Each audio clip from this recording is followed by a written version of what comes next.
Good evening, my fellow travelers on Spaceship Earth. It is I, and I am Guy. I'm coming to you live from Brent's show, where Brent is the showrunner of the show, who's Brenting. It's Brent, it's his show. See, it set itself for that weird thing again. There we go. That's better. Every so often, it sets back to this one. And I don't like that one. I want this one. See, this one's much better. But that's what you've got, man. 3 to 4 hours, and you're working it. You're working it, I tell you. Hi, Brent. Hi, MD. You're working this problem. All right. I'm going to switch to this right away. For some reason, this camera's not working anymore, which is kind of a bummer because there's a beautiful orb spider right here. And he's built this web right here. Although his web seems to have gotten a little mangled a little bit. But he's like right there. And I've been watching him build this web. Oh, on top of the 8. Oh, that's fair. See, that's actually a good thing. I'm just saying.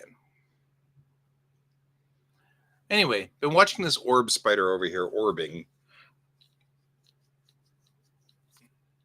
And it's interesting because during the day, he's on the sun side of this area. It's like this is all sunlight. So kind of worry about the poor little guy because I guess he's not a little guy anymore. He's eating some good stuff out here. See, I am entomophobic. I am extraordinarily terrified of bugs. And so I love spiders because they eat bugs. So as long as he's there, he's stopping me from having bugs. I'm into this plan, you see. So NDK was really good. Had a lot of good panels. I didn't do as much work, which I thought was kind of cool. Always a plus on that one and stuff. So always a good thing. All right. So we're here because I bet you're wondering why I gathered you all here. I was in the middle of class. We were talking about class here, or talking about the class that I was taking at the time. And during the class, we were talking about civic design, and we were talking about logical design, building the world around common areas so that you didn't have the problem that we were discussing. Yeah. Atom Punk is so good. Oh, I love Atom Punk.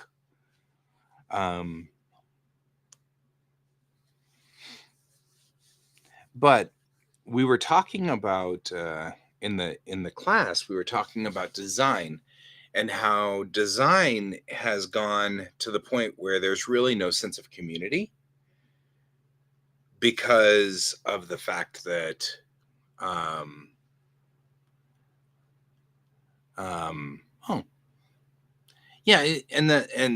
so there's no sense of community, there's no sense of togetherness.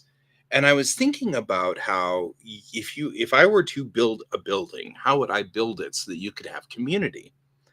And I would build it with a center column of elevators with community centers around the outside around the elevators. So you'd be forced to go through the community centers to go to your room. And I thought about that a lot. And I was thinking about how you talk about spacecraft that are spending all of their time in space, like a long amount of time in space. And I thought, if I were to be smart about this, I'd flip the mess around here, this mess, with the enlisted rooms and put the enlisted rooms up here so that the people are forced to go through the mess hall to go to their rooms, which would put them in the community centers before going to their quarters. So I was kind of thinking about that. I was thinking about taking the mess out here and moving it and taking the enlisted quarters out here and moving them.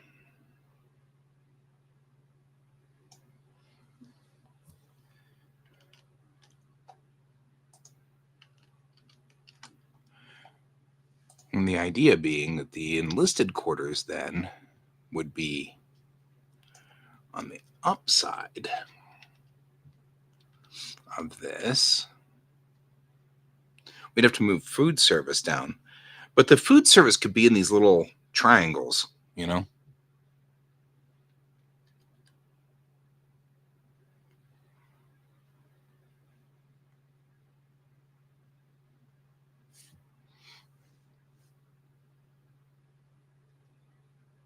No, I'm not muting. I should be fine. I still show me on my meters.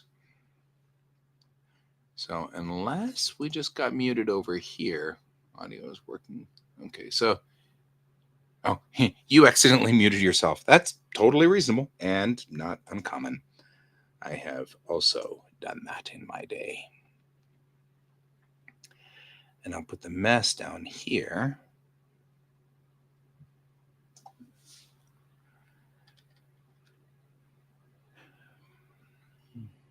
This way, the mess is in this lower zone down here and able to get to. Yeah, see, I'm thinking this is a better move. This puts the officers' quarters around the outside. I also think that I'm probably going to get rid of Rec Court 1 in favor of an open zone court of some sort down here, and maybe because I mean meeting rooms would be useful for meeting with people, obviously. But I think that they could be these two rooms, and I could leave this area and this area open and just have tables and chairs and stuff like that, like an open zone to do stuff. And then over here is the pool, the hot springs, if you will, which I think is going to be important. And then we've got a little bar over here.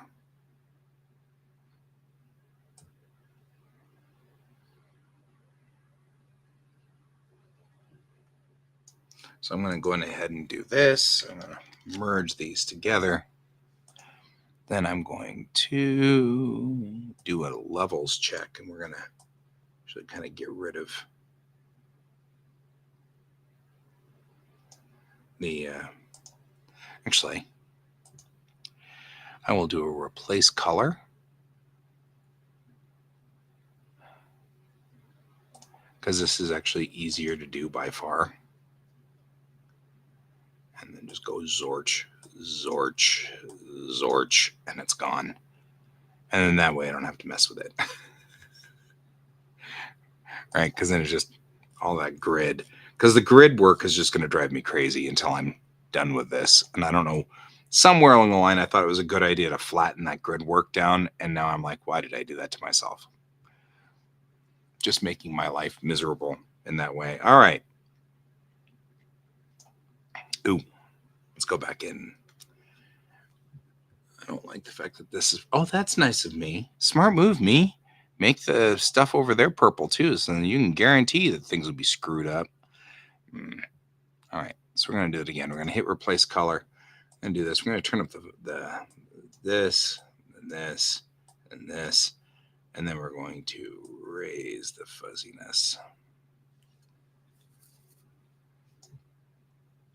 That's going to still leave me with some weird squares in there, which I'm going to have to deal with.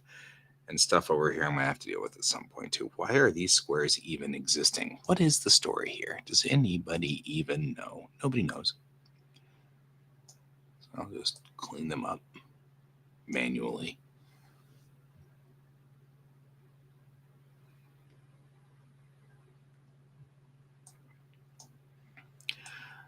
Well, so space dragons that aren't just dragons in space. That's a good question. Let's see here. Usually, whenever I feel like I'm hitting a trope, I try to take something and just go completely left with it or something. Just walk way off the beaten path. I mean, why are, I mean, first of all, I guess your first question should be, why are they dragons?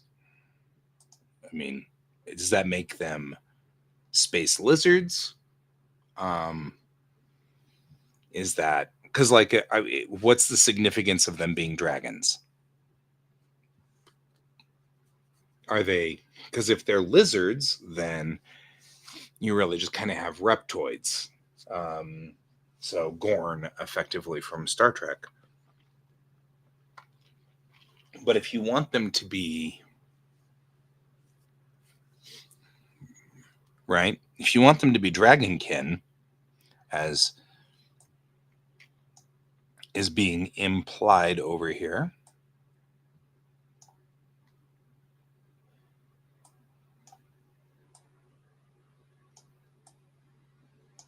then the question sort of evolves a little bit. No. See, you can't get to those seats back there. I don't like that as much.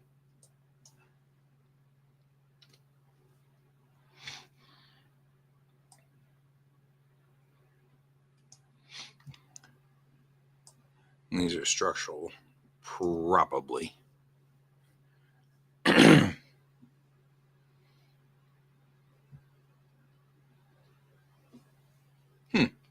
Okay.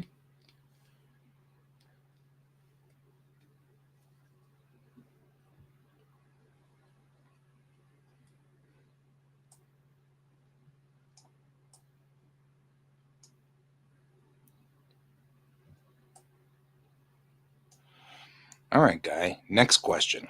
Why block this off? Why block it off at all? Why leave it blocked? There's no need to. Let's just kill this altogether.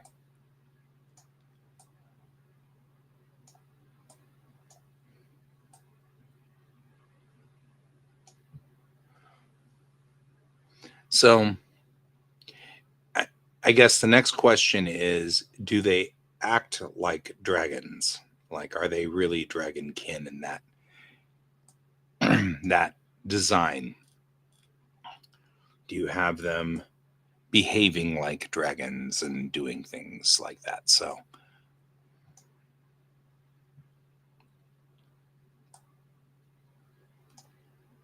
yeeks.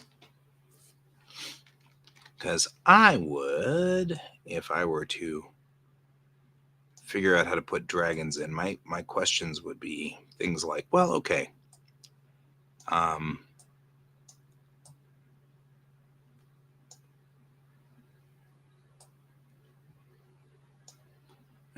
things like this are going to drive people crazy. I can already tell.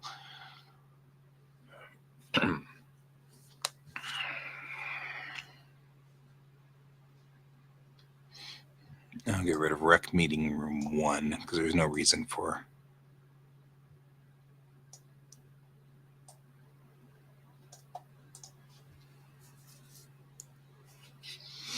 There we go.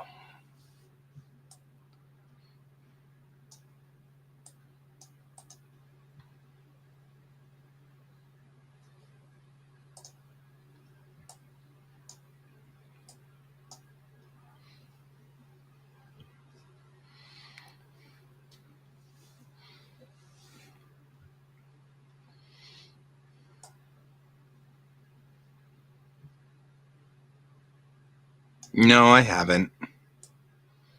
No. Don't do that.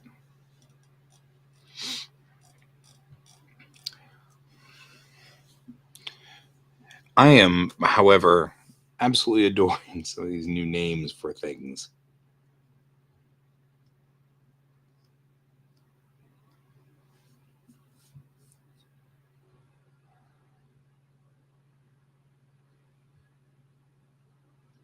Ultra Galaxy Mega Monster Battle. Doesn't that just sound like the greatest of anime names ever?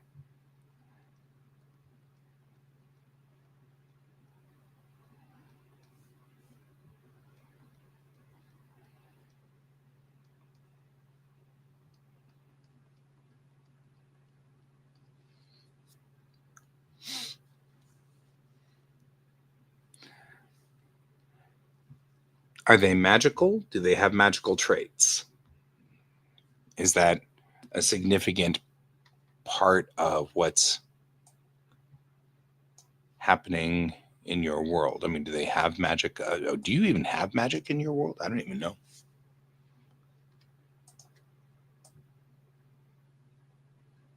There we go. Put in that green grass that was here already. Just kind of. Hey, Merrick. It's Ultraman show with Ultraman. Ultraman. Okay. Doing the Ultraman thing.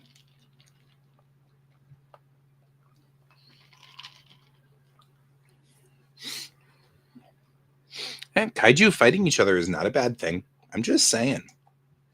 I'm okay with this plan. It's the entire reason why I absolutely adore Pacific Rim and why the second Pacific Rim wasn't as good. The second Pacific Rim, they added all this plot in there.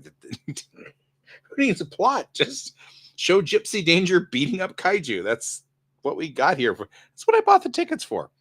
You know, just saying.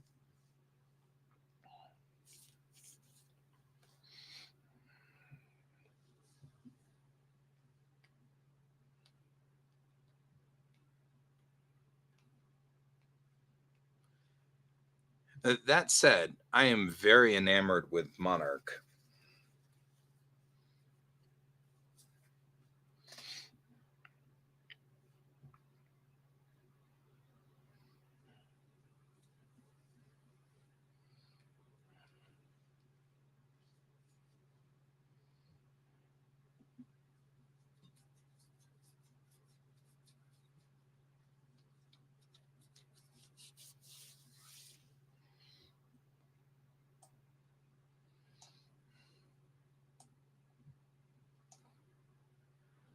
So, still wondering about whether you've got uh,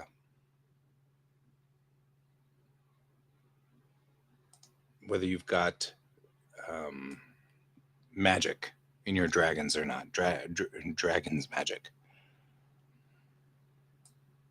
No, it's not what I wanted you to do, and you did it anyway.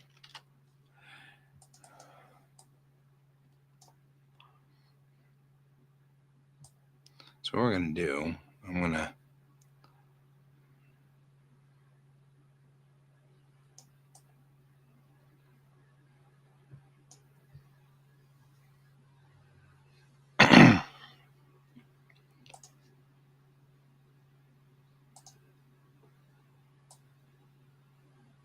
I guess the only reason psionics, yeah, it's treated like a biology. Gotcha.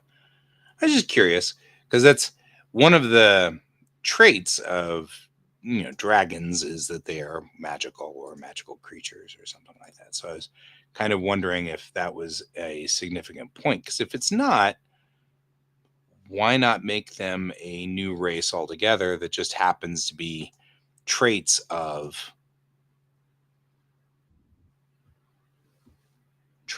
hey, I think we are about to be visited by a can. Just saying. Could happen any moment now. Still waiting for the moment. Any moment.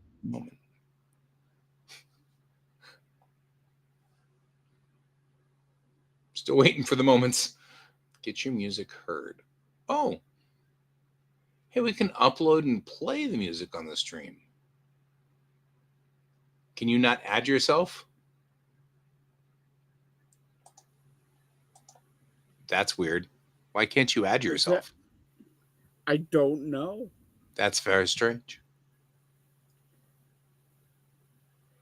That's a very strange thing. Which wouldn't surprise me. They've renovated this entire thing. So it's very weird sometimes about what they do and do not. Like I can't even play with any of the screens anymore. So I Did think I? I might have to leave and come back in, and maybe then I don't know. Huh,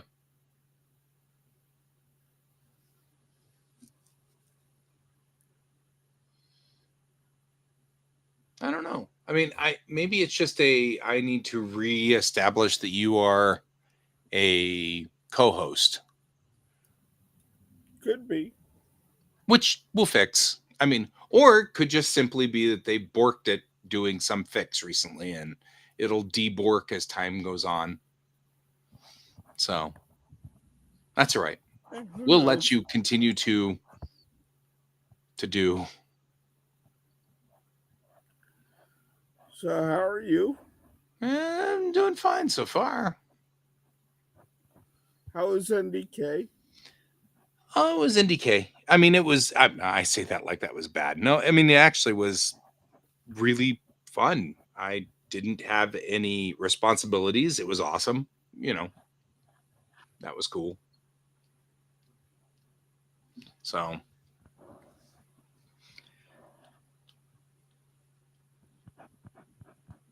that was always a plus. We're discussing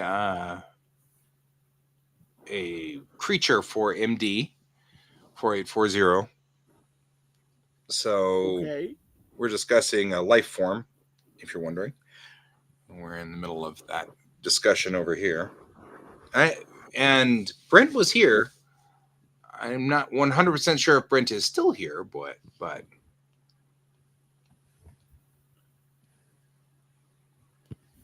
So what kind of creature are you looking for? they're working on trying to kind of come up with dragons that aren't space dragons, which I don't blame them for. So in other words, dragons, but not having to, do sort of the classic space dragon thing, which does not surprise me. Saying that the personality is kind of similar to Metroid's, which just makes me want to go play Metroid. But that's beside the point. I'm like, well, now I want to go play that. That was one of my games, man. Just saying. Metroid was my jam. So yeah, kind of cool. I, on the other hand, had just gone through uh, in class today. We were talking about design that was the fact that modern design has evolved to a point where people don't really interact with their neighbors anymore because things have gotten very um, very isolated. And so I'm going through and doing a small redesign on my ship, which opens up this zone a whole lot better, thus making it more reasonable design. And Brent is still here, he says. Just making sure we all know. Because I was like, I don't know if Brent's here anymore. So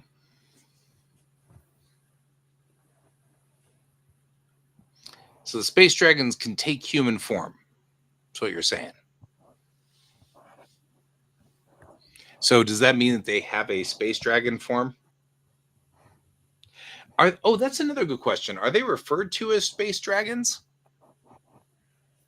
Or are they supposed to actually be space dragons? Because they could be called space dragons, but when they're in their actual true form, they're like a amorphous cloud of gas or something. You know what I mean? Like, and it's just that they sort of are shaped like a dragon. You know, like people do stuff like that all the time. You know, we call it a dragon. We call it a dragon mountain because it looks like there's a mouth of a dragon on the side of it, you know, or something like that.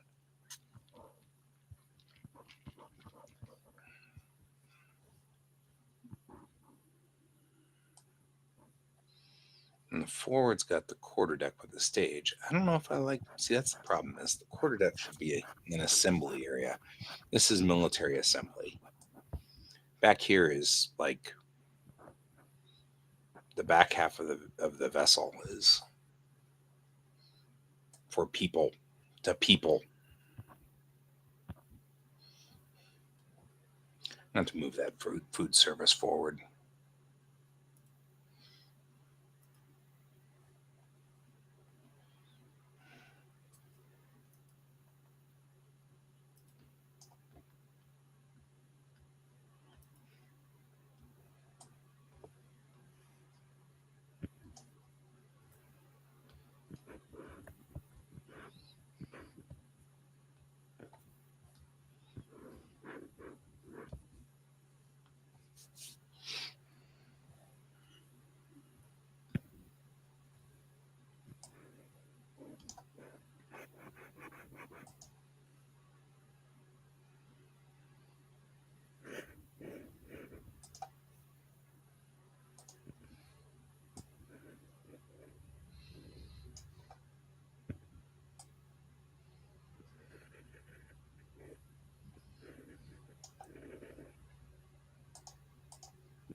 Yeah.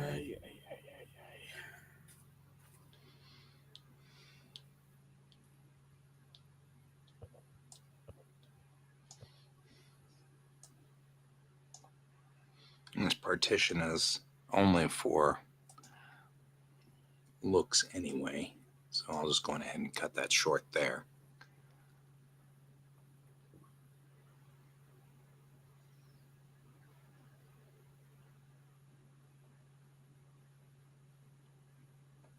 That's a good question. The good old days? What do you mean about that?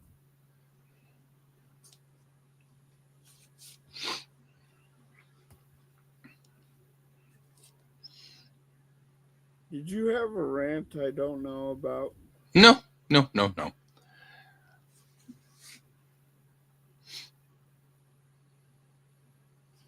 I mean, I'm a fan of Bubblegum Crisis, so I'm never going to take pot shots at uh, Cyberpunk. I love Cyberpunk. No, wasn't what I was after. I've forgotten all my commands. I mean, Help me! I've forgotten my plans.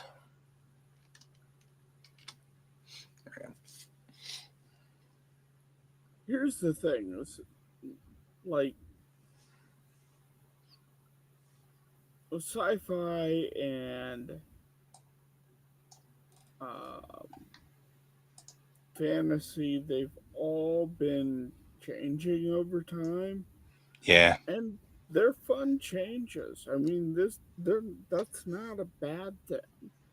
Like, I enjoy cyberpunk and modern sci-fi as much as I do the old Flash Gordon stuff, yeah. or even John Carter of Mars, which was kind of fantasy meets sci-fi meets, I don't know. It was its own weirdness, but it was fun. It was a fun weirdness. I agree.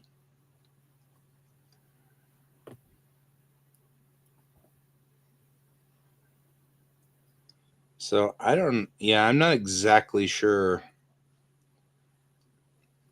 what we're what that is in reference to. I'm gonna redo all this grass.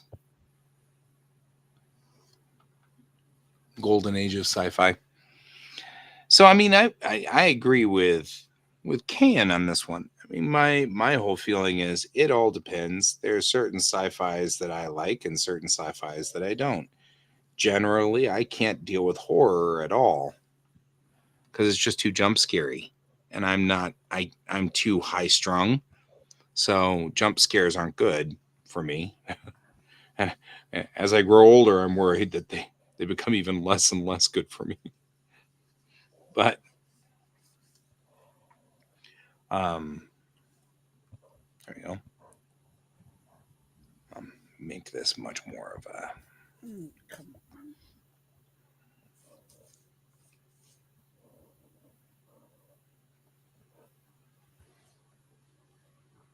Because I mean, we could put a stage right here,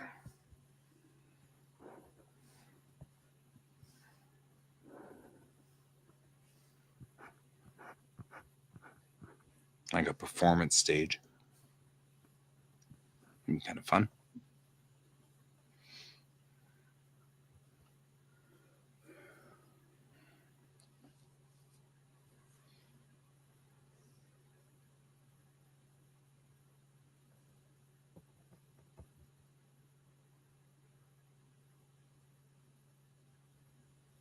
Oh yeah, yeah, yeah. Thank you.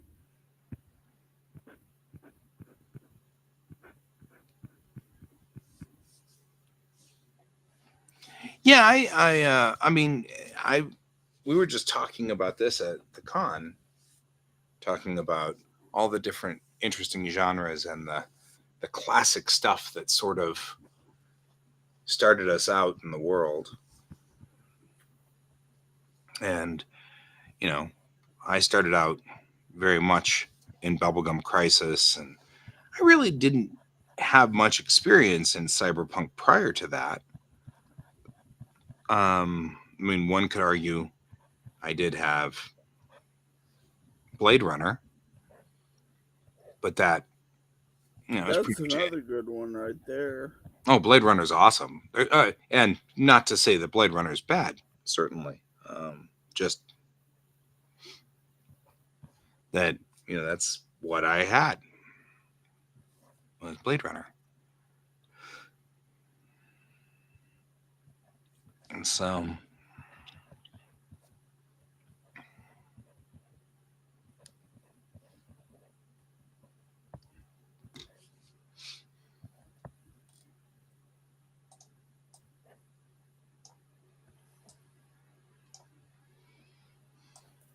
Come on.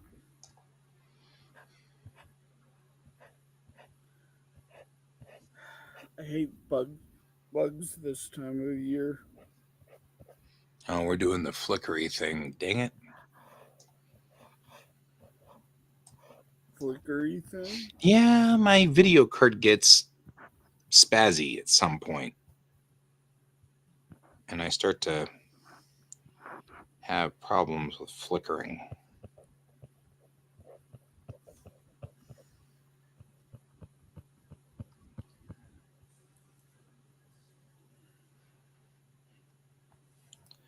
Also thinking this used to be a hideaway bar, but you know, if you're not in the culture of saying that alcohol is the cause of an evil and rather seeing it more as the um, response to problems with your culture, then maybe you wouldn't actually call your bar to be a hidden thing. Wouldn't necessarily make it hidden. Comedy, action, sci-fi, cosmic horror, mystery, tokusatsu.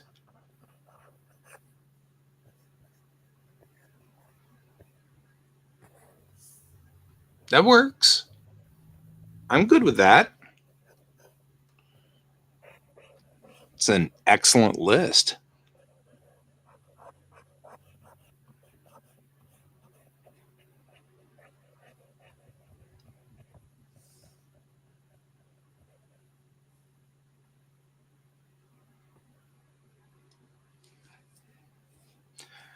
Cultural anthropologist redesign.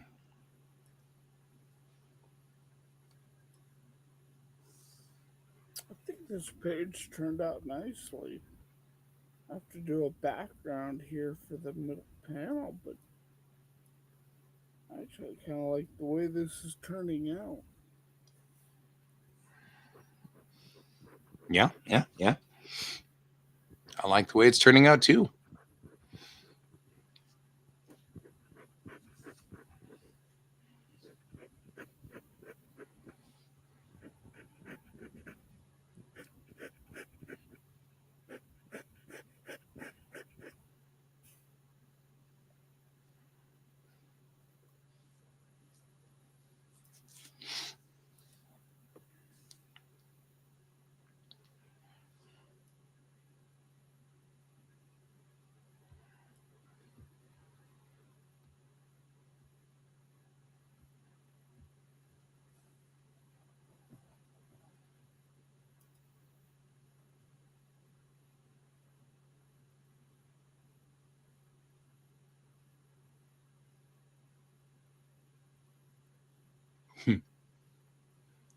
Emoji.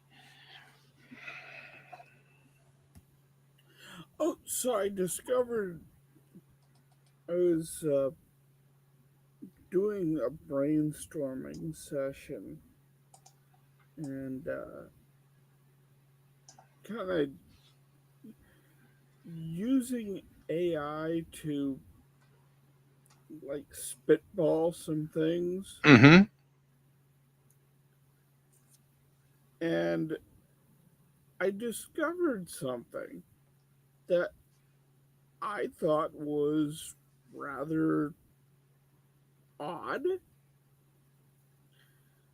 in that I get that, like, I put in fighting for one of the prompts and it blocked it, saying it was against terms of service. I'm like, okay, I can see that. It's So, not scoffing you, scoffing terms of service. because originally I had muscular woman fighting goblin. So I took out fighting. I had muscular woman goblin. And it wouldn't take it. So I Mm-hmm. removed goblin. Wouldn't take it. It wouldn't take muscular woman. Huh. It's like I wasn't even asking for like, a Frank Frazetta, Right. you know?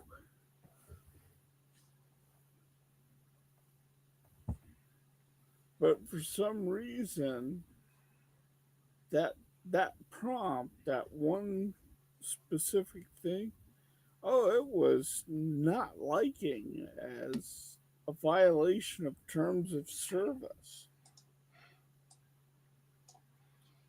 Yeah. I run into that a lot with the music one too. Weird things. Because of course the only thing I use the music one for is to make music for my D&D game and my Mm, stupid bizarre little bard, but it completely and totally gets mad about dumb stuff that like I mean some of it I guess I can kind of understand, but like one of the big ones that it got mad about at one point in time was um I wanted to write a song about my bard trying to kill a fly, and it didn't like that. You can't use the word kill.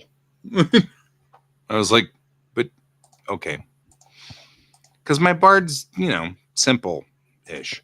So the thought was that she would be really ticked off about a fly because that makes sense in her little world. If you ever DM or want to pass along a hilarious idea, um, put together like this super seedy bar that the party can go into, and you know you look around and you think everyone's like a rogue or some sort of miscreant. One guy has like a mohawk, Right. and you just get this feeling that at any moment a bar fight's gonna break out, and you find out that it is like the underground like dessert shop that everybody goes to that has a sweet tooth in town. Right.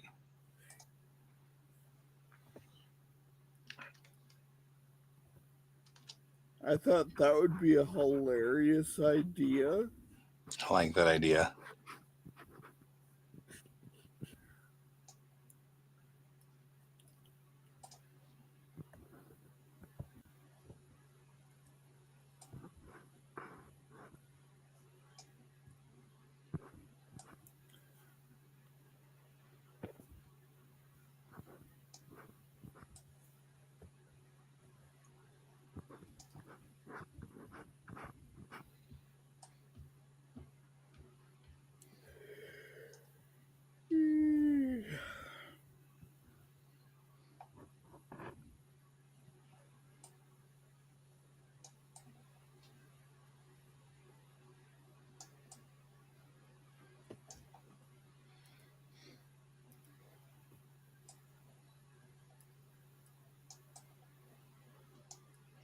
I have tomorrow off, which is nice. Hey, there you go.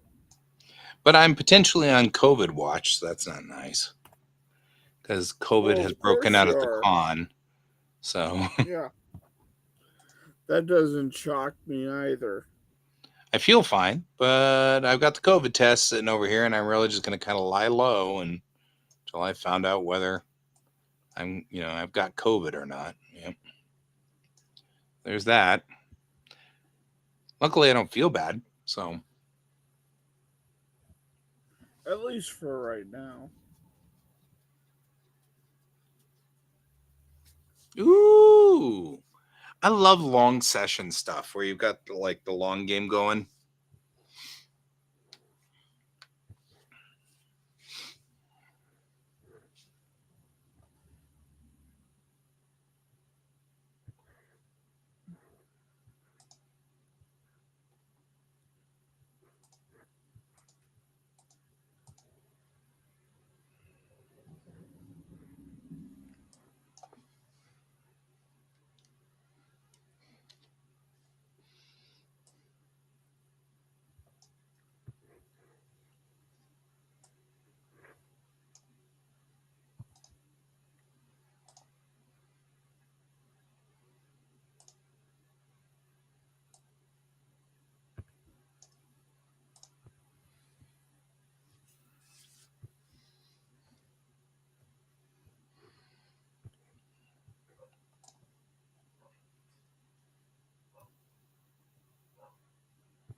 I'm so glad we're at the end of summer.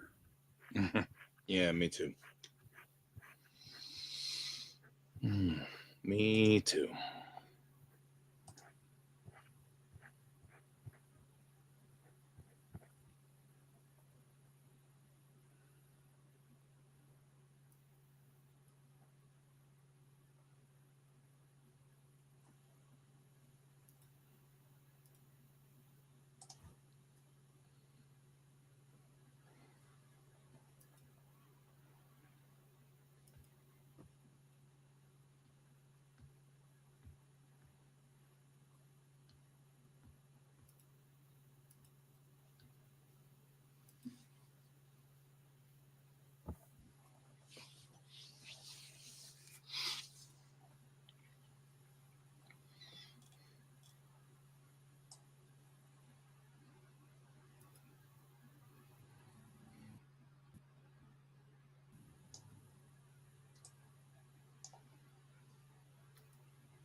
Do we not have any music going?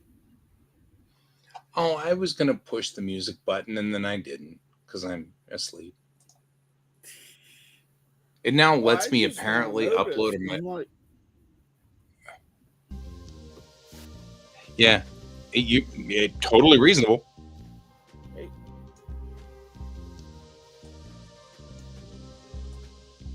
Actually, I think I'm gonna go in here and.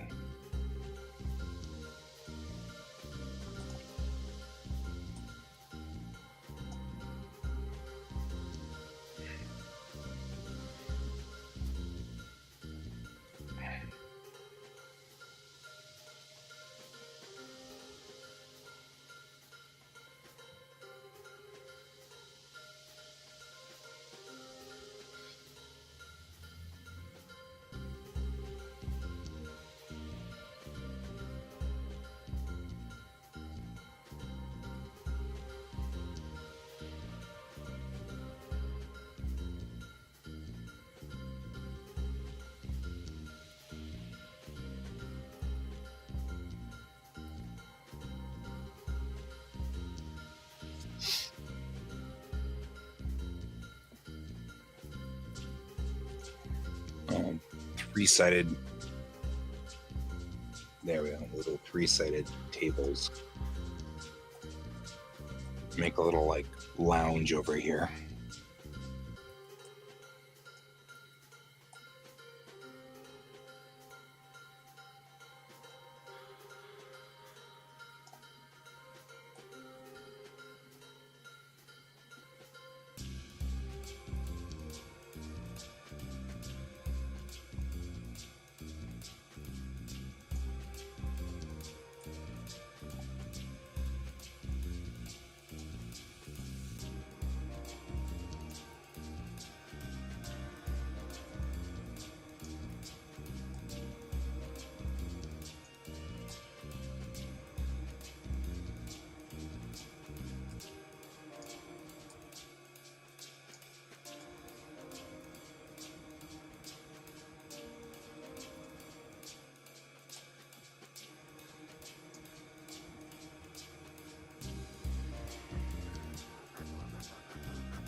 Here we go.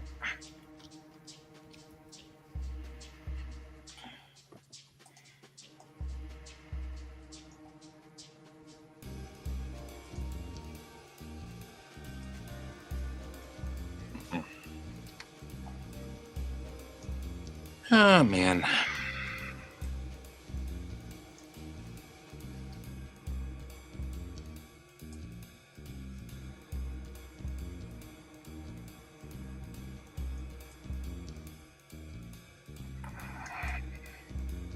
so how have you been lately? I've been okay. Uh, my language class is gonna kill me. I just because my teacher um is she's got a very strict policy, and so it's It's just, it'll be fine. I'll be fine. I just was like, wow, homework, homework, more homework. I was like, wow. But she is Japanese, and so she's kind of going by the Japanese style of doing these things, and I'm like, okay, yeah, I get that.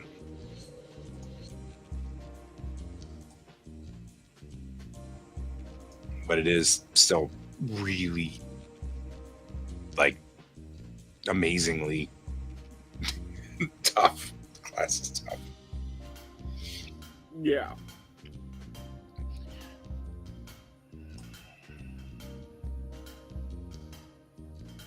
But it'll be fine.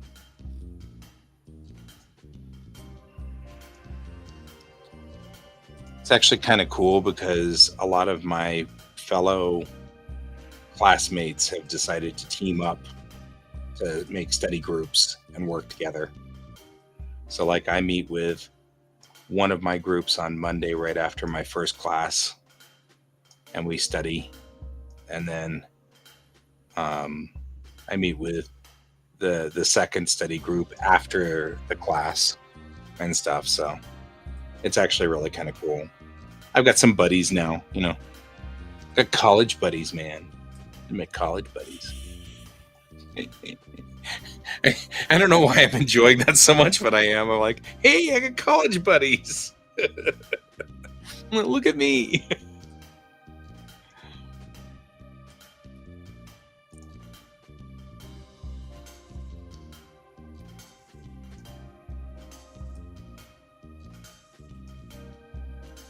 I think I'm gonna do, like, after 17 and 18, and 2 more pages. That'll give me an even 20 and call this an issue. Even though this was never supposed to go this way. Right.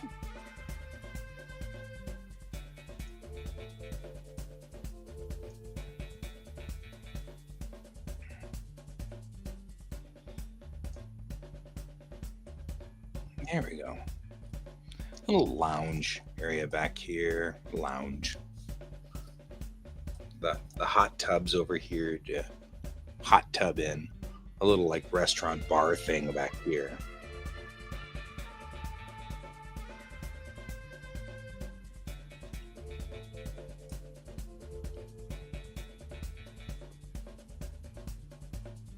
Run around all the water tanks in the back.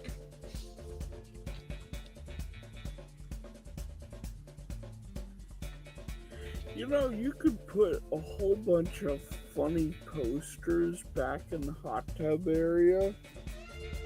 You'll put a whole bunch of what? Funny posters. Oh, yeah.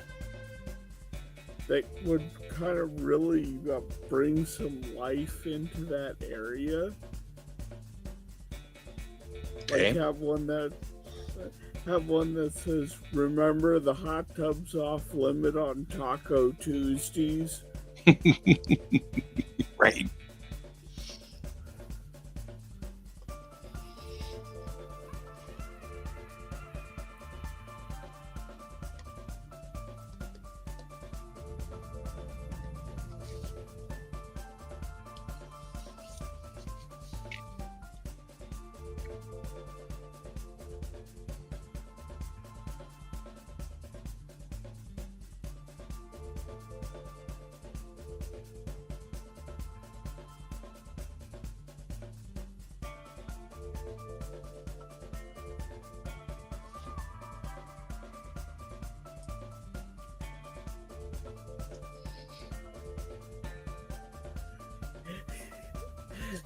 Have a sign on one of the panel doors that says, "Reminder, hot tubs are to be set exactly at 110 degrees Fahrenheit and not any hotter or colder." Right. and have another like little postage stamp sized one that says you're not the boss of me. Right.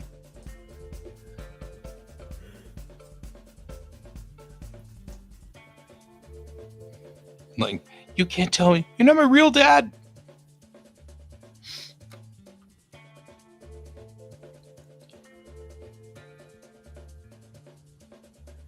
Hey, redesigning lifeboat stations.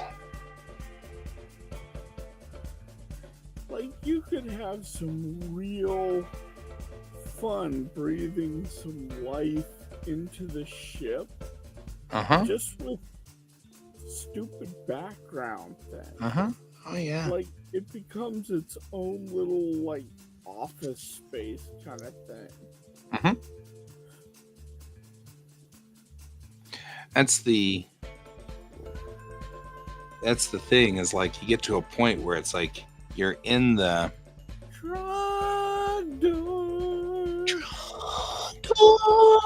yeah, you're in this zone of, now you're in the personal whatever, the personal zone, of the private, I don't know, I don't want to say private zone, but personal zone of the crew. So it's, this becomes part of their culture. Yeah. And you kind of have to think about, what is their culture? What is that culture? What is the...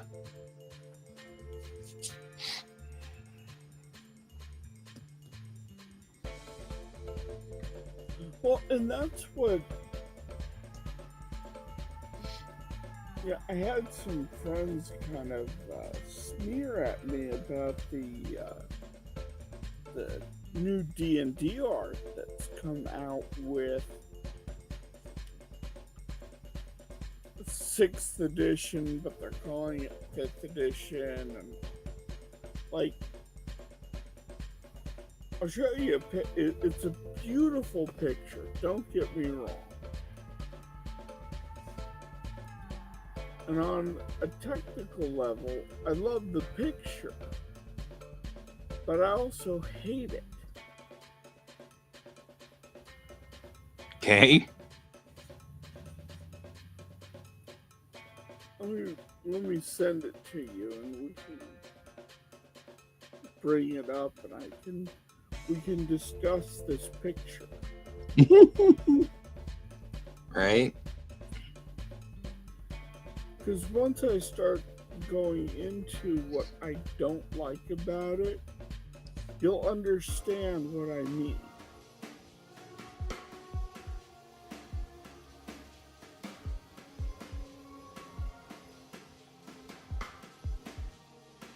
And tell me where and when you're sending it. Where are you sending to? I'm going to be sending it to your Facebook. Okay. I just have to find it first. That's fine. I need to know where you're going to send it to when you get to that point,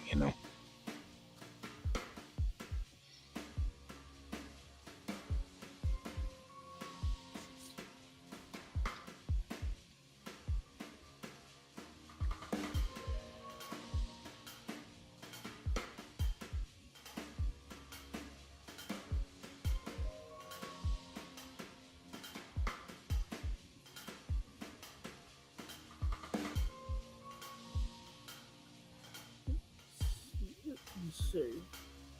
Trador. Yeah.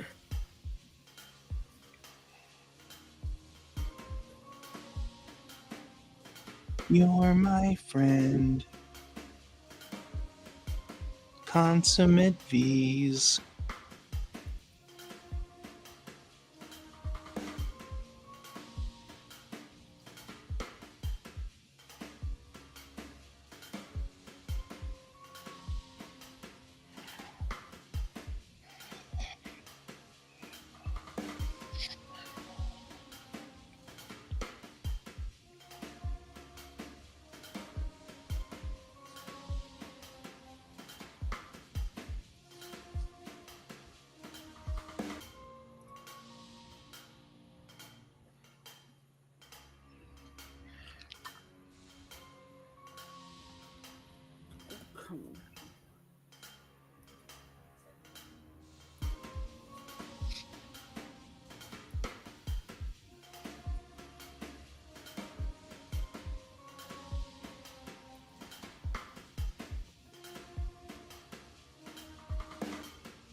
guess I could do it this way.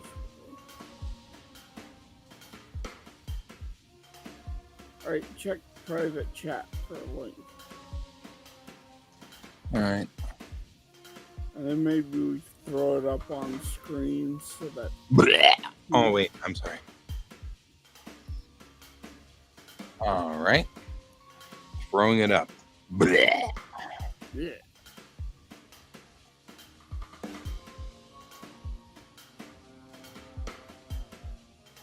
But first, let's figure out how to throw up, apparently. There we go.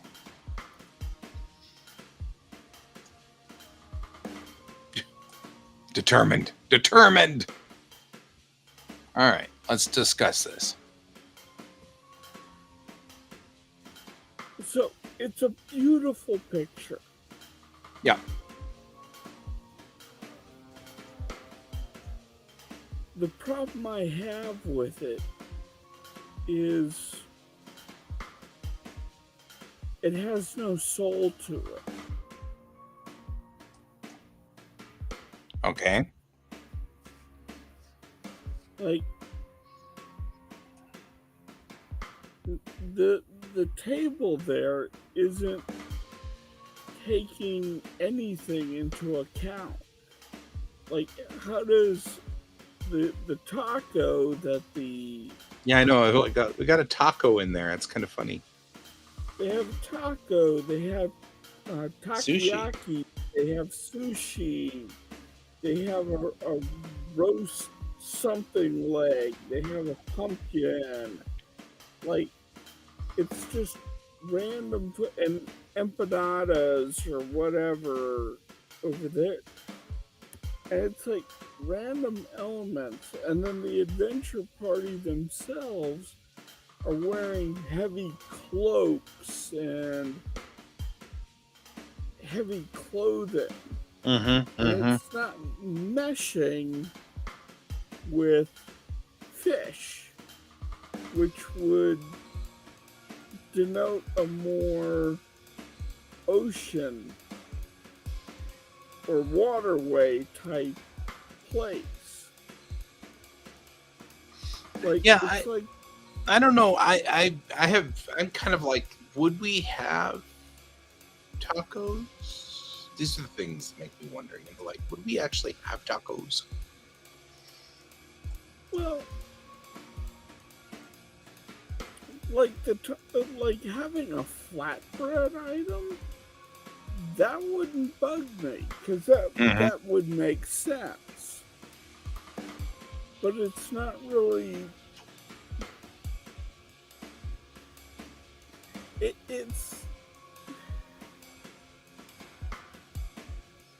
It's almost like nothing was taken into account. Like they were just ticking off boxes. Right. Make sure you add tacos. What? And you need to make sure that you also add empanadas. What? Wait, empanadas? Why? Because we want to make sure that we have empanadas. Okay. Yeah. Specifically empanadas? We need to make sure this is, has racial diversity to it. So add tacos. Right. Because tacos are definitely Mexican and absolutely could not possibly be an American food. I always love things like that because tacos are one of those kind of like pizza, and pizza is not Italian. And throw some sushi in there while you got it.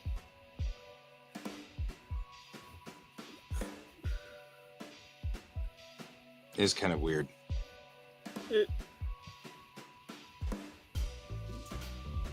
And particularly, I guess it's my training as a cook. I'm looking at this spread and going, nothing has been thought about. Like they haven't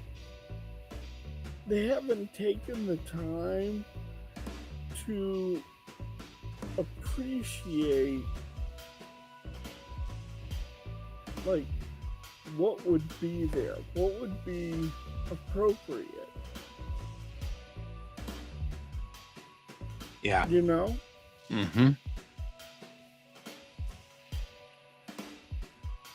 You know, I agree.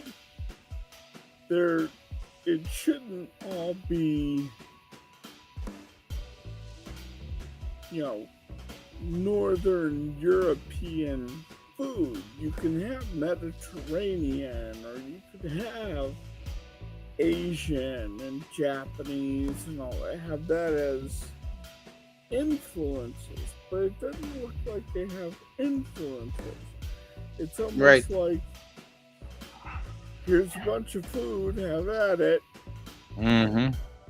You know, they put it into a computer system and it put out this as its prompt, and it's like, Right.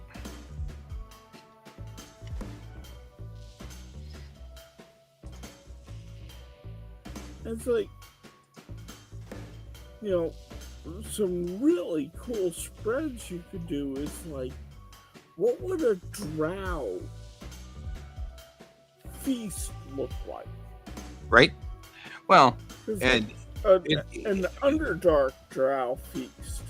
right. I mean, and there are all kinds of things. Like, this is still one of those things that Delicious in Dungeon is doing interestingly that I love, which is, why are they not having, roast, whatever, roast?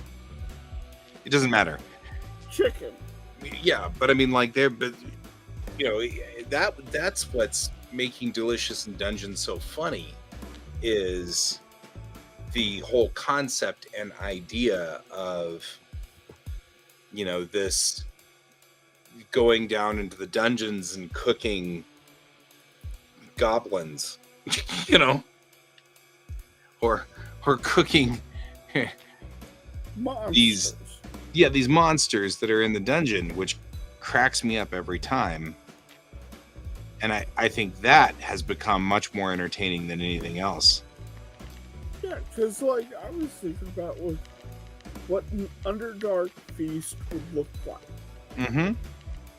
And they have a lot of giant insects. Well, you can use the exoskeletons as kind of you could have a spread that almost looks like lobsters. Yeah. You know, where you've designed utensils to get the meat out of the shell.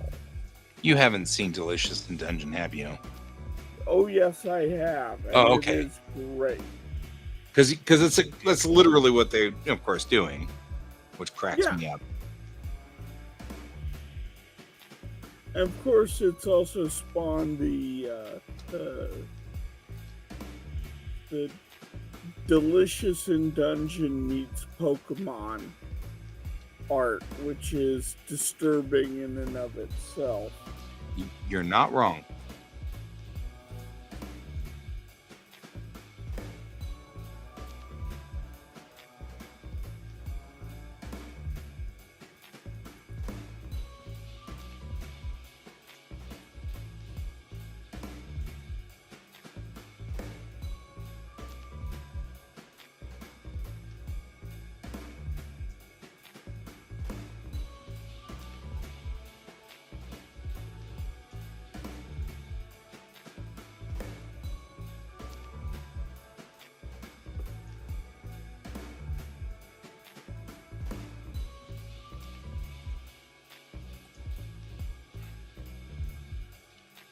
But it's like, you know, looking at the picture, the Elven Ranger has a Pokeball.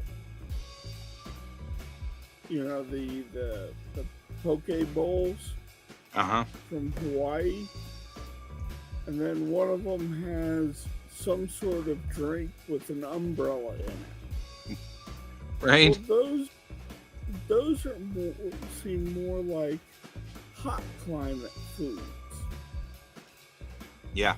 And yet they're wearing very, very, very heavy cloaks, which suggests that it's cold outside, which would put it into like heartier stews and roasts and things like that. Yeah. You're not wrong.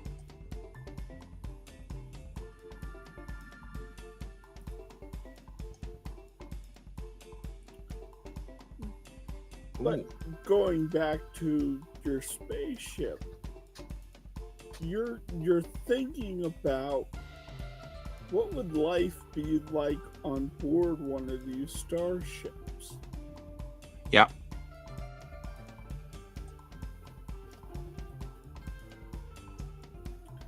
And that's the part I really love, is you have different things going on because you're thinking about how would these people live. Mm-hmm. And live for a long time together as a community. Yeah. I almost think you need to do some research into. There's a town in Alaska that literally the entire town is one building. Mm-hmm. Yeah. Or look into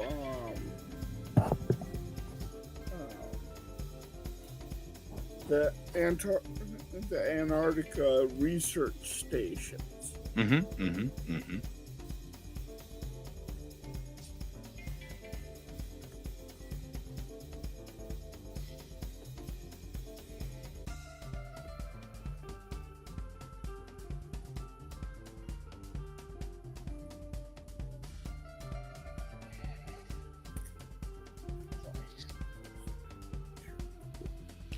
But I mean, that's part of what fascinates me about this whole concept and everything, is the thought process of, and that's why we're moving stuff around here, is, you know, the crew here is, you know, it's, they all need to be thinking about, well, we need to be thinking about how they live. You know, what's their living situation, and this whole area is like their little town hall, their little meeting area, how they live and die in here, which, so to speak.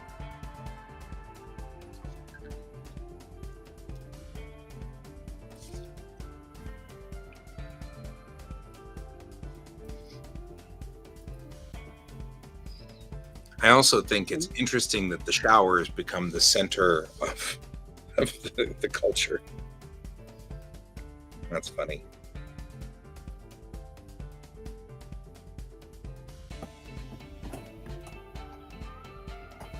And that's when he lost his master.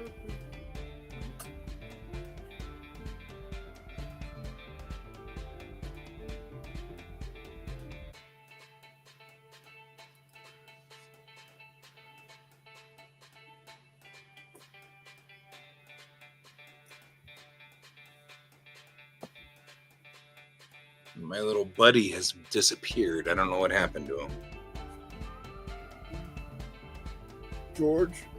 Oh, no, I have an orb spider who built this beautiful web right here on my window, on the outside of my window. And he's gone right now, which means he caught something in the web, but I'm like kind of amazed at how big his web is, because he's gone. He's been here for like 3 or 4 days, and he was here earlier tonight. And I thought I saw him moving a few minutes ago, so. Yeah, he's probably put it in food storage. Yep. I mean, my whole thing is I hate bugs, so I love spiders because they eat bugs. You know what I mean? Like, they're my kind of peeps.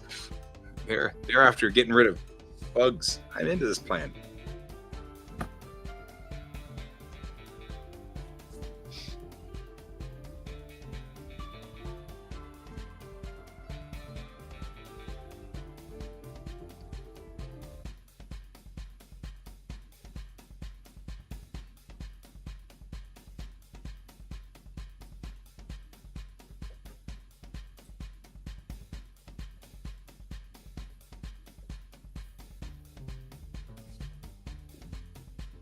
Yeah, but I've been thinking about this a little bit more and more all the time about this idea of what is life like on this ship?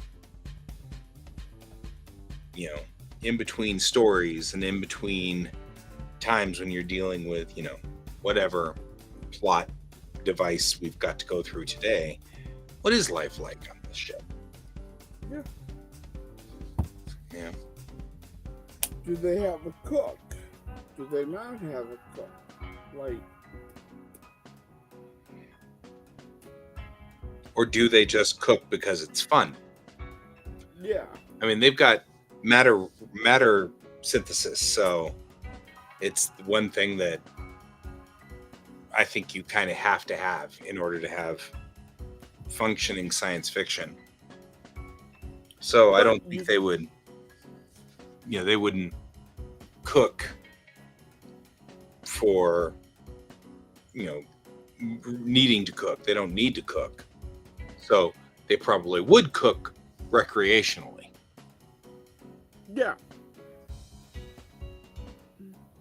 And sometimes you just don't have the time to cook. Right. Or maybe they have a kitchen that actually does prepared meals, but their synthesizer makes like the raw ingredients. Right. That's what I was thinking too, is that you might have cooking, down and, they're cooking for whatever reason. I don't know. Just seems like a thing that'd be kind of fun. Yeah.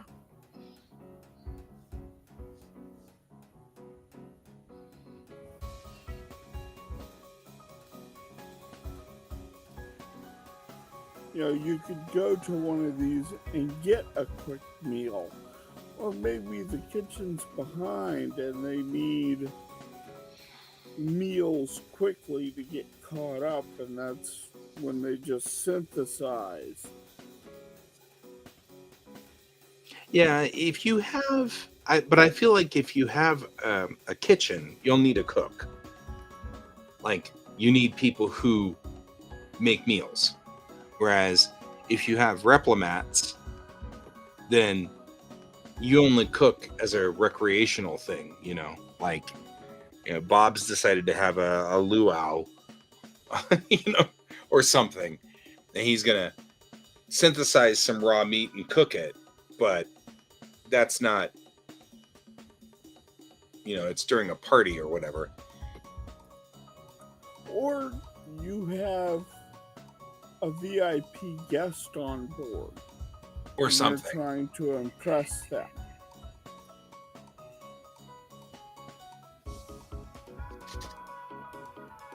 Make your way back up there, bro.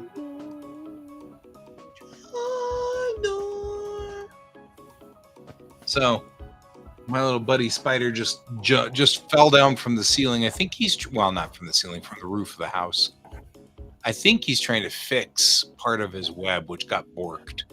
Yeah, it looks like he's trying to fix specifically a part of his web, which got borked earlier today.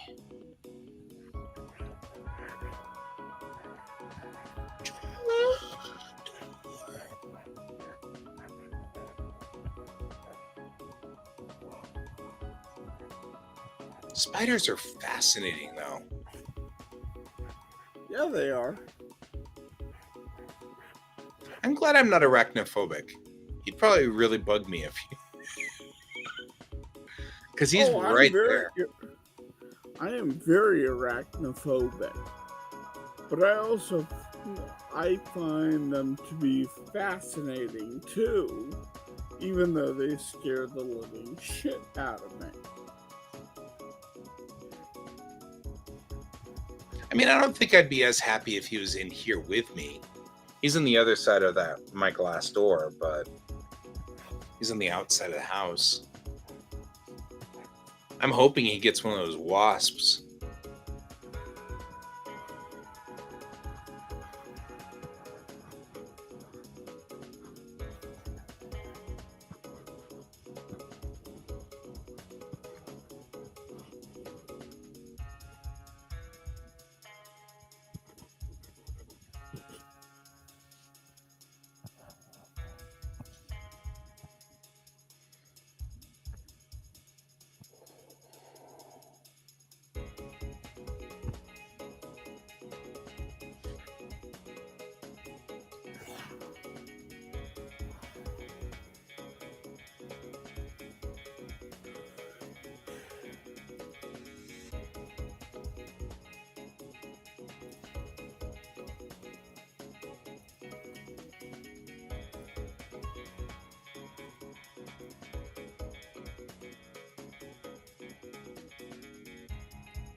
Oh, yeah.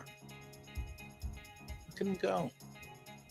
That damaged part of the web, he's got it all boiled or all rolled up now and cleaned up. Good job, you.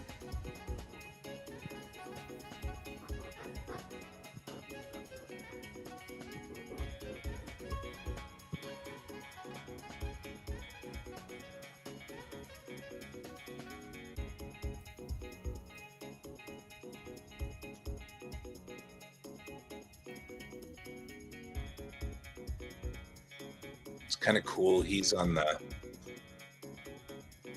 far side of the light, the deck light, and his legs are kind of translucent, so you can see all the light through his little legs.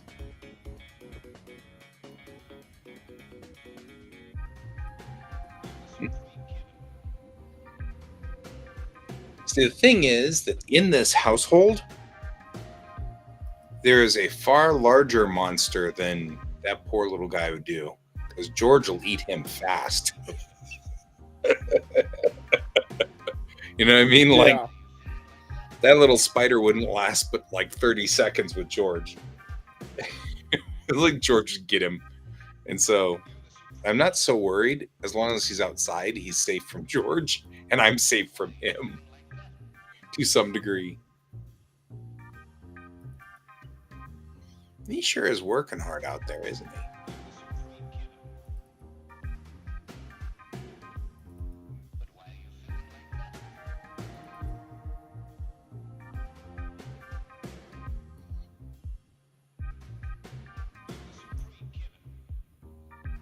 So one of the things with this this is one of my older characters, Right? and I thought of a very cool thing with this character that would bring a reason to why. Like, she has changed a lot since my first drawings of her. Mm-hmm. And she's now very muscular and all. But I had this idea of the way I could make it work between her older version and her younger version. And that is, she has the Curse of the Phoenix.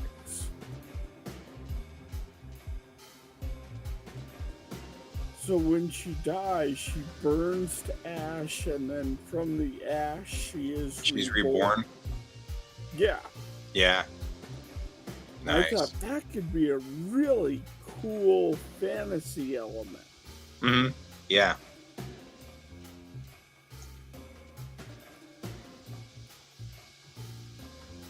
That literally you don't see at all in fantasy outside of monsters. Mm-hmm. Mm-hmm. Mm-hmm. Like, Doctor Who has a little bit of it, but he doesn't revert to a younger stage.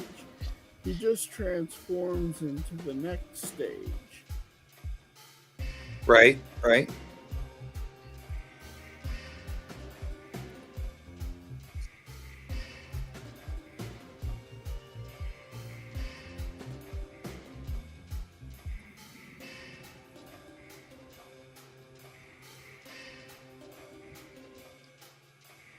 So I sent you a picture on Facebook.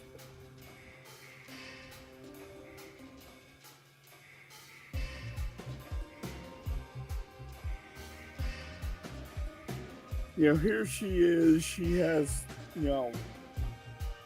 all of her gear from when she's big and now she's tiny, and it's like she's trying to hold up her pants. None of her armor fits. Right.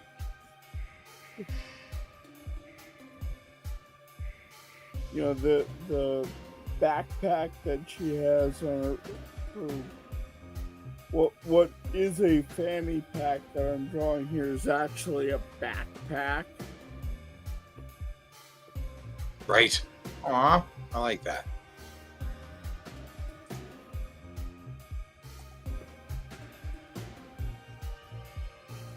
But I was playing with this idea of size. Mm-hmm.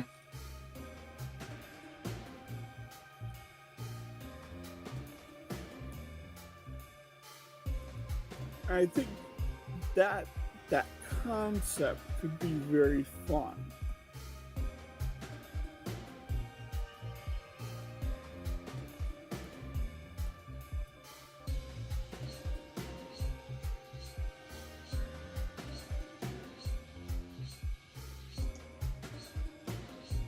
I think so too.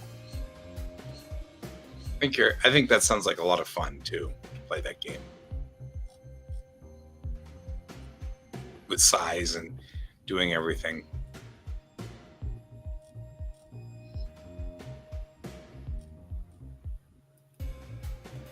So there's an anime called Frieren. It's Frieren Beyond the Hero's Journey or something like that. It's a what if. Okay, you have your D&D party. And it takes on the big world-ending baddie and kills it and comes home to the celebration. What happens to the party after? Mm-hmm. And particularly, one of the party members is an elf who is, for all practical purposes, immortal. Mm-hmm. Mm-hmm. So what would happen to this immortal character after the story is done? And she's watching her party members die off.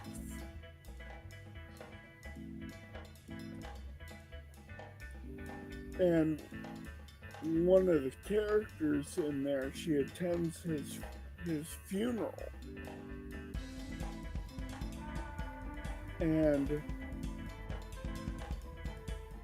she goes, I didn't get to know him very well. And they're all like, what do you mean? We adventured for a decade.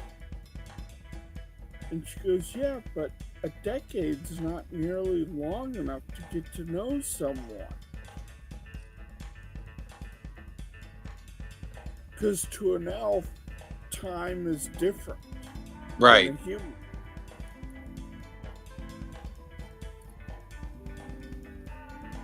And it kind of takes the way I view immortality, which is more of a curse.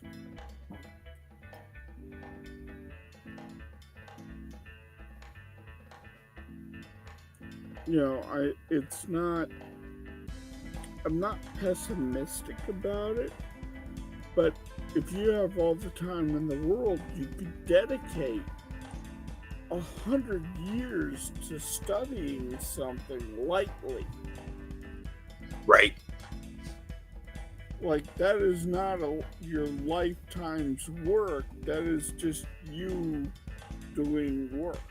Mm-hmm. Like learning a subject.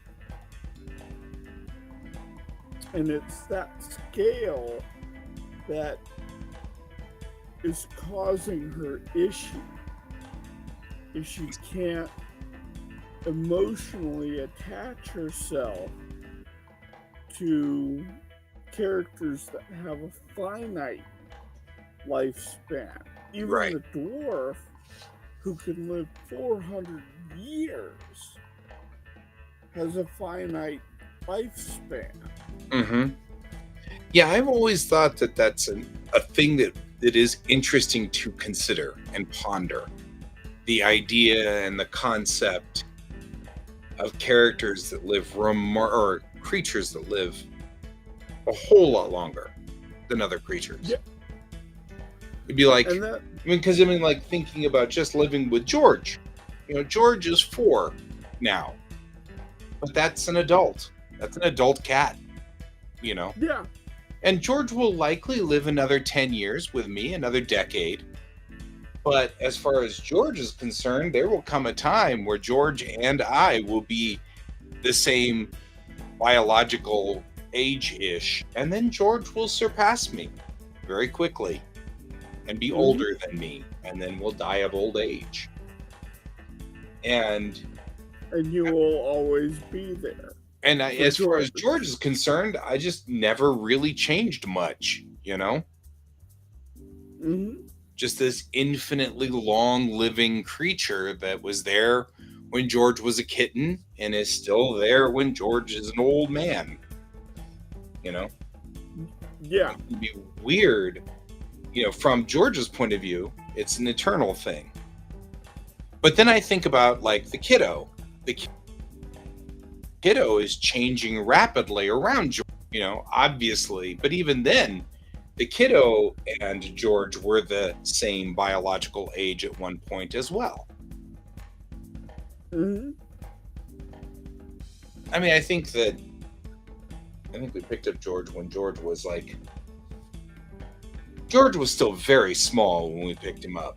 He was a very tiny little critter. He's still a very svelte cat, but he's a male cat, so he's yeah. He's not he's not fat or anything like that. He's just a normal sized male cat. But relative to what he was. And I often think about that. I think about all of the creatures that we've got that travel our lives with us. Your alpaca, the even the chickens, things like that. You think about all of those creatures, and they live these lives. That's saying to me. Yeah. And I was thinking about Karina with the Phoenix thing. And I was thinking about her lifetimes. She would be the only one who could emotionally attach to an elf, because she would understand that eternal life. Mm-hmm. But then she would also not be able to, the elf still couldn't understand her and what she goes through, because she can actually die and then come back. Right. So for her, it's Like, she could die of old age. She could have an entire lifespan and come back. And that would be very weird to an elf. Yeah. I also think, though, I mean, I think you'd end up with a couple of different kinds of thought processes with this from the elf's point of view. Because I'm very, very attached to George. I'm very attached to George. I don't know if they're equatable, you know what I mean? But George isn't going to live as long as you will. You know what I mean? Like, as a buddy, as a friend, you're going to be here for a lot longer than George, hopefully. I mean, I hope we all hang out that long. But I mean, provided all things go normally and the world travels the way it's supposed to travel, you and I shall be hanging out with one another for another 20 years or so at least. And so I keep thinking about things like, that concept that, but take, okay, here's a good thought thing. Imagine if when George is elderly, suddenly he can become a kitten again. How would that affect you? Right? That would be weird.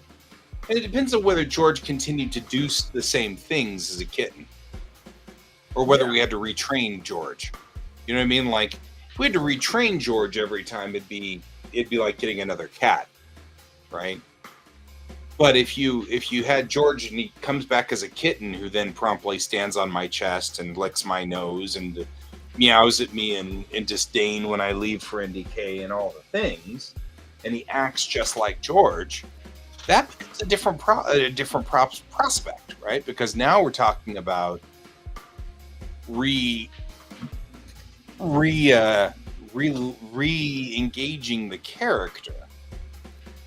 Mm-hmm. The same person. But you'd also have to deal with the fact that now as a kitten, he is fundamentally different. Well, he's the same cat, and he still does those things, but then he has all of his kitten things back that he used to do.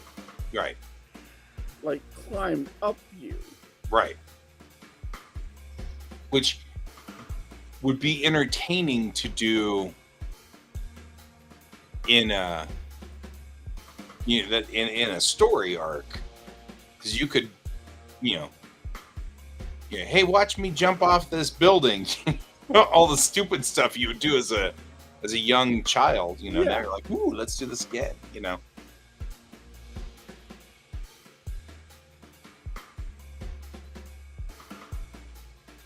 And so that kind of became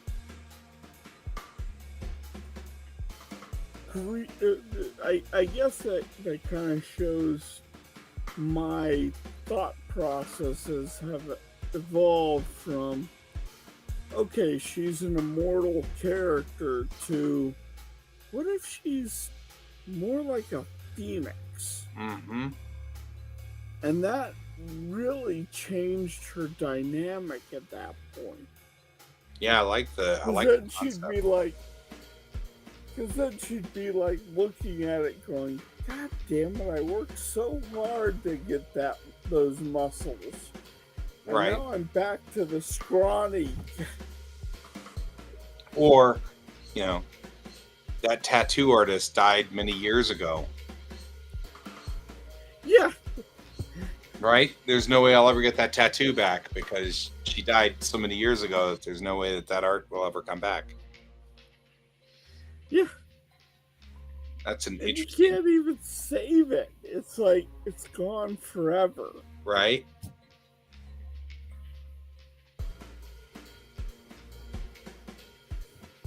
That'd be interesting.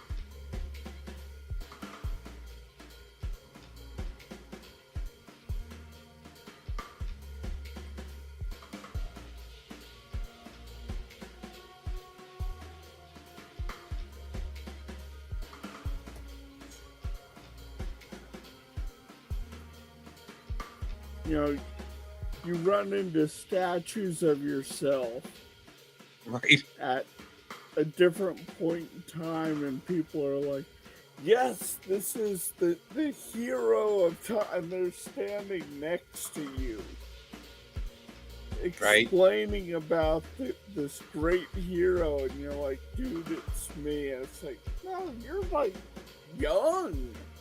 This is like a middle-aged man. Right. Well, and that would be one of those things where that would be an interesting thing of asking the character, how would you handle that? You know what I mean? Like, my first thought would be, here is the great hero, Gaiacles, who did this, this amazing thing where he fought off 40 soldiers. Well, it was actually 38. Okay. Yeah. And single-handedly with only one short sword. It was a long sword. Yeah. How do you know all this? I was a scholar, and like, it's like, how do I explain this? Well, that's what Freeran actually runs into as they're adventuring. The statues start changing for the hero's party. Mm-hmm. And like, Himmel becomes much, instead of being this young man, becomes this older warrior that Freeran even barely recognizes as being the hero of old. Right. That she traveled with. Or in the case, she was with a even older master called Flamme, and she runs into a statue in which Flamme was a woman, but the culture had changed her into a man. So she's running into the statue of the great mage Flamme, and Flamme is like Merlin almost. Right.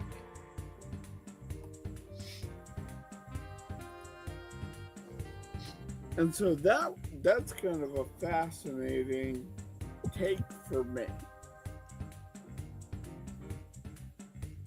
I could see that.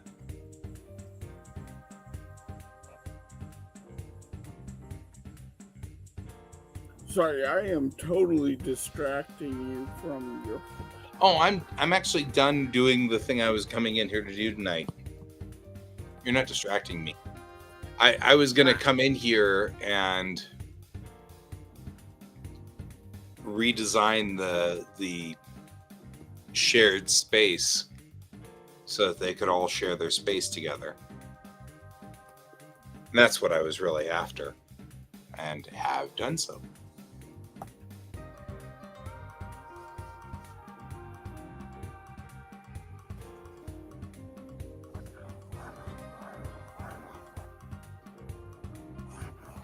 I'm actually kind of thinking I might even get rid of these 2 rec rooms, but then it'd be really weird because then the showers would be isolated. I don't know. I like the idea that all of the water stuff is on a water wall. Yeah. They make some sense. It's very similar to a house.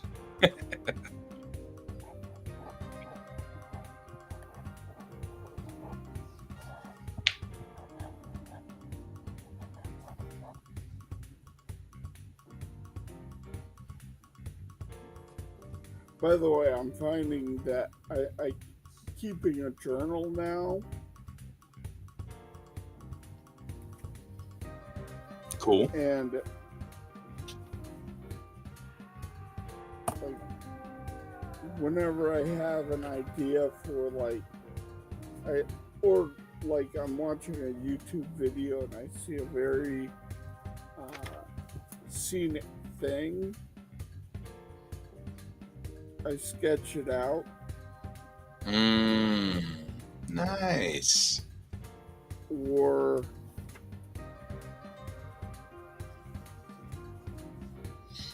I want to take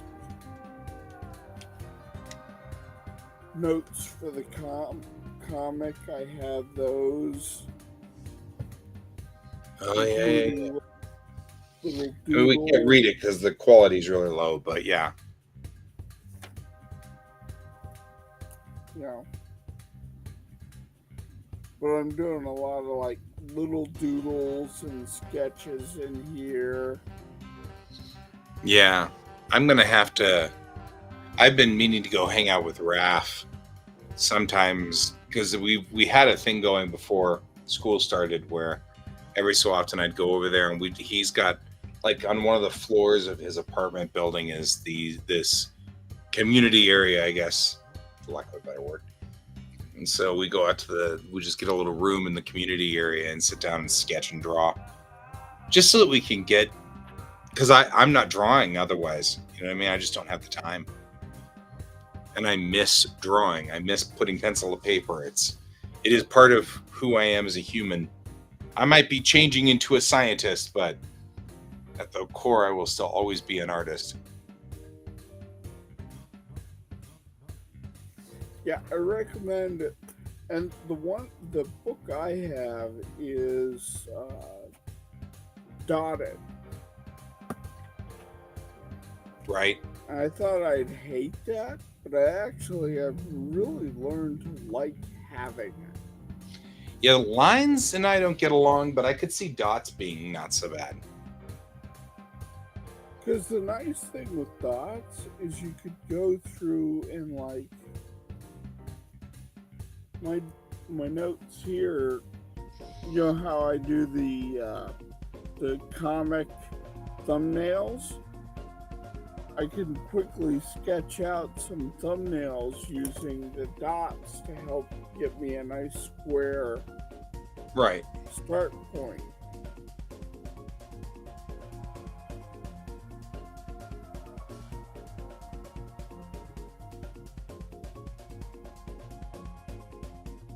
But I've been using it for all kinds of things. It's been really helpful. Yeah. Like, this is my month tracker. Oh, look at that. So like That's pretty cool. I have, you know, what was my sleep apnea like for the previous night? Did I draw? Did I do my exercises? Have I done posts for Twitter and Patreon? Right. You know, what's my weight? All that. So I've been tracking all kinds of information. That's nice. Like, that's my monthly tracker. And then I have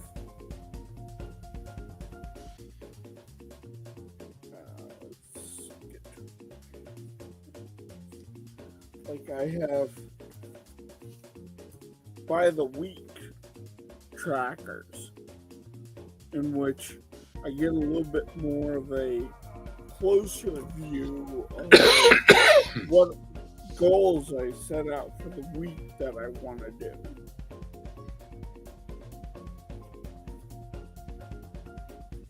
That's Now, nice. including what days do I work? Is there conventions? What are the events going on this week? What are things I have to do this week? And then I have the daily journal. Right. To that. And it's been quite the nice thing to have.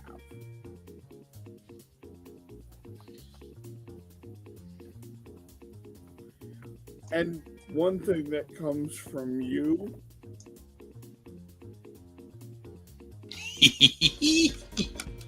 But they're so lovely. I love them so much. Well, and that's I will contaminate the whole world with 4-color pens. Well, because I used to have just a black pen, Right. and then I'm like, I was losing information because everything was the same. So now I'm mixing it up with the black and the blue and the green, and every time I have a new line, I'm switching colors Right. so that I can quickly go, okay, this is a new thought.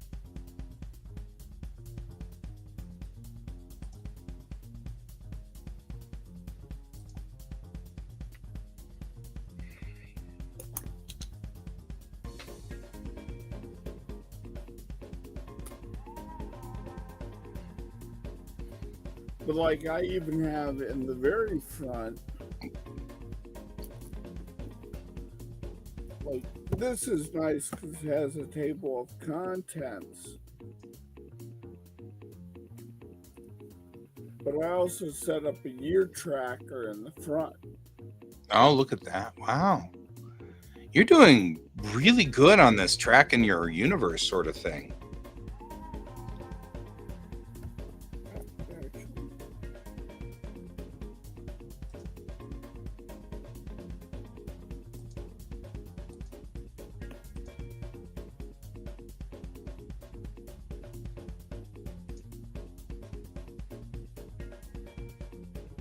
Actually. Because there's a lot of important things that I kept losing. Right. It would get lost under other things. And so I started doing this, and I found because I'm doing this. Hey, itty chicks. Hello. How's it going? We're coming up to the end of the stream again, though. But it's good to see you, man. I'm using this less often. Mm. And this is becoming more my new memory bank, as it were.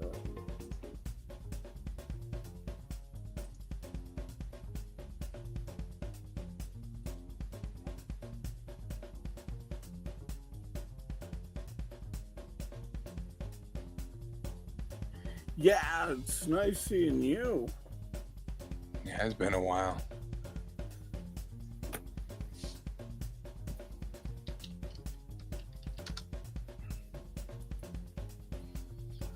So, just something I've been doing that you might want to think about picking up. I think this book is like $10 at Walmart or something like that. But it's been very handy because I've never journaled like this before. And I'm actually really liking having this ability to go, what tasks do I need to do today? Mm-hmm. And it's giving me structure to think about things. And I've actually been more productive because of it. I agree.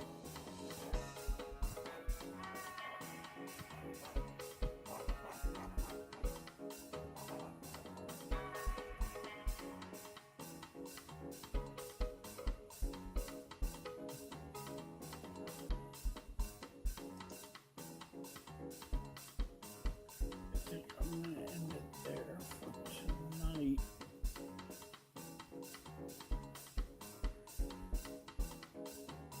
Well,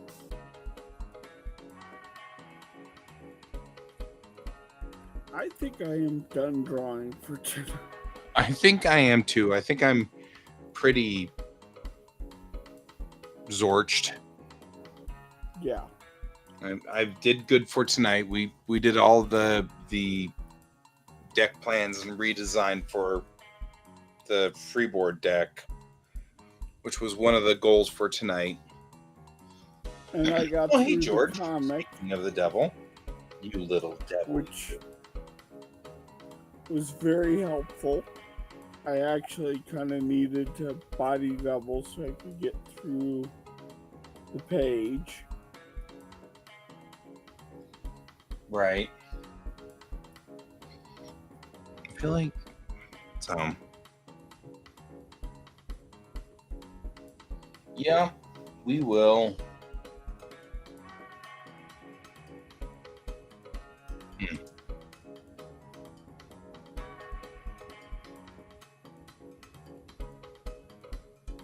So yeah, I will talk to you guys later, I guess, because like Yita Cheeks just showed up, and I don't know where MD went. I think we lost them a while back, which is fine.